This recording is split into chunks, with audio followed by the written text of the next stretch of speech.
Late at night, the subway station was almost deserted. Alex yawned, rubbing his eyes as he checked the time on his phone. 11:58 p.m., just in time. The last train of the night screeched into the platform, its metal doors sliding open with a hiss. He stepped inside, scanning the nearly empty car. A few passengers sat scattered across the seats, heads down, lost in their own worlds. The fluorescent lights flickered slightly, but that wasn't unusual. The train smelled of metal and old fabric, like every other night. Alex dropped into a seat near the window and let out a sigh. It had been a long day at work, and all he wanted was to get home, shower, and sleep. He put in his earbuds, letting the hum of music drown out the faint murmur of the train moving along the tracks. As exhaustion crept in, his eyelids grew heavy. Just a quick rest, he told himself. The rhythmic motion of the train lulled him into sleep within minutes. Then, silence. Alex's eyes fluttered open. Something felt off. He sat up, pulling out his earbuds. The train was completely silent. No murmurs, no rustling of clothes, no distant hum of the subway moving underground. Just stillness. His gaze swept across the car. Empty. The passengers were gone. Confused, he stood and turned toward the doors leading to the next car. Through the glass window, he could see the adjacent compartment, also empty. A low chime echoed through the car. Above him, the digital display flickered, the station name flashing. Next stop, XXXXX. Alex frowned. He didn't recognize the name. He had taken this route every night for months. There was no such station. The lights flickered again, longer this time. The metal handrails let out a faint, eerie creak. A chill ran down his spine. That was, when he noticed it, scrawled across the fogged-up window beside him, were words he hadn't seen before. 5 shaky, uneven letters, traced by an unseen hand. Don't look. Alex's breath hitched. The message on the window was fresh, as if someone had just written it. He turned quickly, scanning the empty car. No one was there.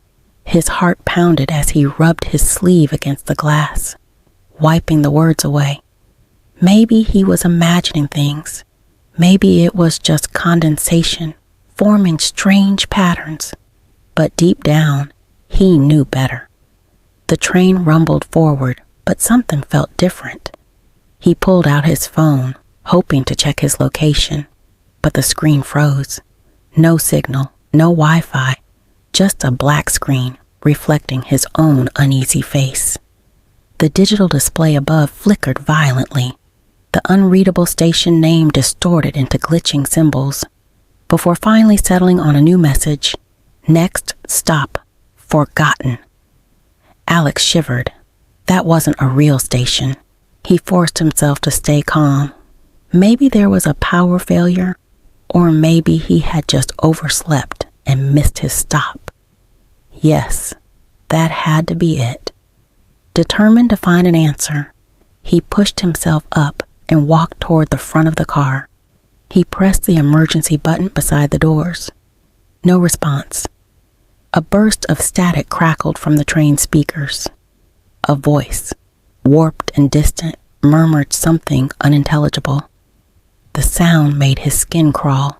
He strained to make out the words. Then suddenly, shouldn't be here. Alex's breath came out in shaky gasps. Someone was speaking. He wasn't alone. He spun around, eyes darting between the seats. The train seemed darker than before.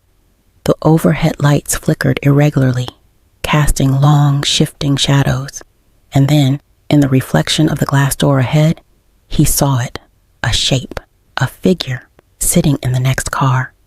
Alex's blood ran cold. He hadn't seen anyone there before.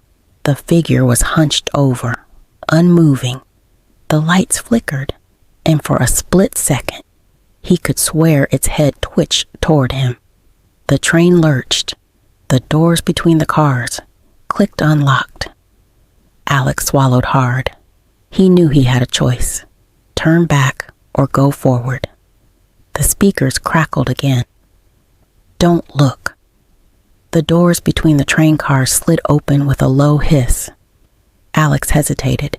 Every instinct screamed at him to stay put, but the stillness of the empty car behind him felt suffocating. Forward was the only option.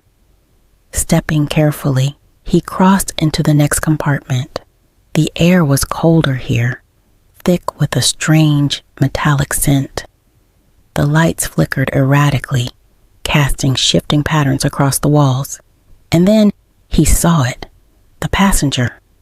A lone figure sat slumped in a seat, its head bowed, arms limp at its sides. It didn't move, didn't breathe. Alex's throat tightened. "Hey, are you okay?" His voice sounded thin against the hum of the train. No response. He took another cautious step forward. The figure wore a dark, tattered coat, its hands obscured by long sleeves. Something about its posture felt wrong, unnatural. A deep unease settled in Alex's stomach. He considered backing away, but then the train jolted violently. He stumbled forward, hand reaching out for balance, fingers brushing against the figure's shoulder. The head snapped up. Alex's breath caught in his throat. The face before him was smooth, featureless. No eyes, no nose, just skin. The thing twitched. Its head tilted in an unnatural, jerky motion. And then, in a voice that seemed to echo inside Alex's own skull, it whispered, "You shouldn't be here." Alex reeled back, heart hammering. The train lights cut out entirely for a second, total darkness. When they flickered back on, the seat was empty. His breath came fast and uneven. He turned, searching frantically. The figure was gone, but the sense of being watched remained. Somewhere in the depths of the train, something shifted, a faint shuffling noise just beyond sight. The intercom crackled again. Last stop approaching. Alex's gaze snapped up to the display. Next stop, nowhere. The train's speed slowed. Alex clutched the metal handrail, his pulse hammering in his ears. The display above flickered wildly before stabilizing on a single word: nowhere. With a mechanical groan, the train lurched to a stop. The doors slid open with a slow, deliberate hiss. Beyond them, an empty station stretched into darkness. No signs, no benches, no advertisements, just cracked tiles and dim overhead lights that flickered weakly, barely pushing back the void. A cold gust of air drifted in from somewhere unseen. Alex hesitated. He didn't want to step out, didn't want to leave the train. But the doors didn't close. His stomach twisted. Every instinct screamed that he shouldn't be here. A sharp crackle erupted from the overhead speakers. Last stop. The train shuddered. The lights inside the car dimmed. The cold air grew heavier. Alex could feel it pressing against his skin. And then, footsteps, faint, uneven, coming from the dark end of the platform. His breath caught. He squinted into the void, but there was nothing, just the echo of slow, dragging steps approaching.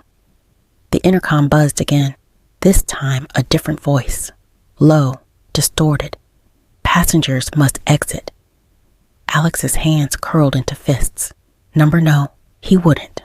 The lights above the platform flickered. For a brief second, the shadows twisted, and he saw it. Something was standing there, something waiting. His chest tightened. He turned back to the train, heart racing. The doors slammed shut. The train lurched forward. Alex stumbled into a seat, gasping. Through the window, the station vanished into the dark. He was still trapped. The intercom crackled once more. Next stop, the end. The train moved forward, its rhythmic clatter echoing like a heartbeat. Alex sat frozen, his mind racing. There was no way out. The digital display above flickered. The letters shifted, forming something new. Next stop, the beginning. His breath caught. The beginning? That wasn't right. A chill spread through his body as he gripped the armrest. The train felt different. The air was heavier, the colors muted, like an old photograph. Then, through the window, he saw the station approaching. His stomach twisted. It looked familiar. As the train slowed, his own reflection in the glass shifted. It lingered a moment too long, staring at him even after he turned away. The doors hissed open, and suddenly, passengers. Alex's eyes widened. The once empty train was full. People filled the seats, staring at their phones, talking in hushed tones. Normal? Too normal.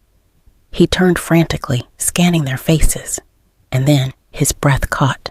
Their faces weren't real. They had features, eyes, noses, mouths, but they looked painted on, like masks, like something pretending to be human. A low chime rang overhead. Last stop. Alex's head snapped up to the display. Next stop, forgotten. His stomach dropped. Oh, this wasn't possible. He turned to the window, heart hammering, and then his reflection smiled. Not him, his reflection. The intercom crackled. Welcome back. The train doors closed. The cycle began again. Did you enjoy this story? Let us know in the comments so we can continue. Don't forget to like, share, and subscribe to the channel for more. Learn English through story, improve your vocabulary, and immerse yourself in thrilling narratives. See you in the next episode.